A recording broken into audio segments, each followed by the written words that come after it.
Price God.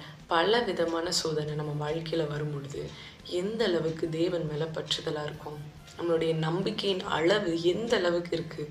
வேதத்தில் தானியேலில் நம்ம வாசிக்கிறோம், சாத்ராக் மேஷாக் ஆபேத்நேகோவுக்கு நம்மளுக்கு எல்லாருக்கும் தேவன் அவங்கள அக்னி சூளையிலேருந்து தப்பிக்க செஞ்சார் அப்படின்னு தெரியும். ஆனால் இன்னைக்கு அதுலேருந்து நம்ம என்ன பார்க்க போகிறோம்னா, அவங்களுடைய முதல் சோதனை என்னென்னா பணிந்து கொள்ள சொல்கிறாங்க. அந்த ராஜாவை பணிந்து கொள்ள சொல்லும் பொழுது அதே அளவு தான் அந்த நம்பிக்கை இருக்குது. ரெண்டாவது, அவங்க பணிந்து கொள்ளாமல் இருந்ததுனால உடனே அக்னி சூளையில் போடணும்னு மிரட்டல் வருது.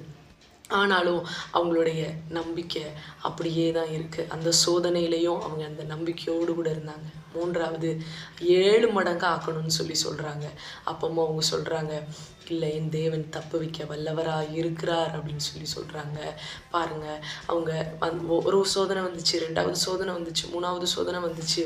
இப்படி அவங்களுடைய சோதனையில் என்ன பண்ணுறாங்க அப்படின்னா, தேவன் மேலே முதல்ல எப்படி நம்பிக்கை இருந்துச்சோ அதே நம்பிக்கை இருந்துச்சு.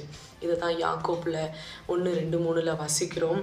என் சகோதரரே, நீங்கள் பலவிதமான சோதனைகள் அகப்படும் போது உங்கள் விசுவாசத்தின் பரீட்சையானது பொறுமையை உண்டாக்கும் என்று அறிந்து அதை மிகுந்த சந்தோஷமாக எண்ணுங்கள் அப்படின்னு எழுதியிருக்குதுங்க. ஆமாம், அவங்களுக்கு அந்த சோதனையில் அவங்களுக்கு என்ன பண்ணாங்கன்னா, அவங்க பொறுமையாக இருந்தாங்க. அந்த சோதனையில் அவங்க நம்பிக்கை அற்று போகலைங்க. நம்மளுடைய வாழ்க்கையிலையும் இன்றைக்கி நிறையா பிரச்சனையோ நிறையா சோதனையோ நமக்கு வரும். அதில் ஒரு நாள் நம்ம சோர்ந்து போக வேண்டாம். நம்ம அதில் என்ன நம்ம உறுதியோடு நிற்கணும்னா, இந்த சோதனையில் ஆண்டவர் தப்பிக்க செய்வார். அதை விட அதுக்கு அடுத்து சோதனை வருதா, அந்த சோதனையிலையும் ஆண்டவர் தப்பிக்க செய்வார் அப்படின்னு நீங்கள் உறுதியோடு நில்லுங்க.